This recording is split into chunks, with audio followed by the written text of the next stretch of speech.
ప్రముఖ కథానాయకుడు రవితేజ ఇంట విషాదం నెలకొంది. ఆయన తండ్రి భూపతిరాజు రాజగోపాలరాజు 90 సంవత్సరాలు మంగళవారం రాత్రి హైదరాబాద్ లో కన్నుమూశారు. వయోభారంతో పాటు అనారోగ్యంతో బాధపడుతున్న ఆయన రవితేజ నివాసంలో తుదిశ్వాస విడిచారు. తూర్పుగోదావరి జిల్లాలో జన్మించిన రాజగోపాలరాజు ఫార్మసిస్ట్ గా పనిచేశారు. ఆయన ఉద్యోగరీత్యా ఉత్తర భారతదేశంలోని పలు ప్రాంతాల్లో గడిపారు.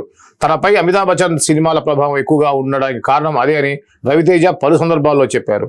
రాజగోపాల్ రాజుకి రవితేజ, భరత్ రాజు, రఘు కుమారులు. భార్య రాజ్యలక్ష్మి. భరత్ రాజు 2017లో కారు ప్రమాదంలో మరణించారు. రఘు పలు సినిమాల్లో నటుడిగా మెరిశారు. రాజగోపాల్ రాజు మృతి పట్ల అగ్ర కథానాయకులు చిరంజీవి, పవన్ కళ్యాణ్తో పాటుగా పలువురు సినీ ప్రముఖులు సంతాపం వ్యక్తం చేశారు. బుధవారం జూబ్లీ హిల్స్లోని మహా ప్రస్థానంలో అంత్యక్రియలు జరుగుతాయి. రవితేజ తెలుసు, చిరంజీవి తర్వాత మన తెలుగు సినిమా పరిశ్రమలో స్వయం కృషితోటి పైకి వచ్చినటువంటి హీరో రవితేజ.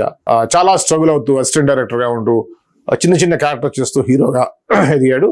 అయితే రవితేజ సంబంధించిన ఫ్యామిలీ ఇష్యూస్ ఎక్కువగా పేపర్లో ఎక్కడ మనం చూసి ఉంటాం. చాలా రేర్ గా ఈ మధ్య సోషల్ మీడియా వచ్చిన తర్వాత కొడుకు అని, భార్య అని చెప్పేసి వస్తున్నాయి. కానీ అంతకుముందు రవితేజ ఫ్యామిలీకి సంబంధించిన వాళ్ళు ఎక్కడ కూడా ఓపెన్ గా చూపించలేదు. అయితే నిన్న వారి తండ్రి గారైనటువంటి భూపతిరాజు చనిపోవడం అనేది జరిగింది. ఇది ఎంతైనా సంతాపం తెలియజేయాల్సిన విషయం.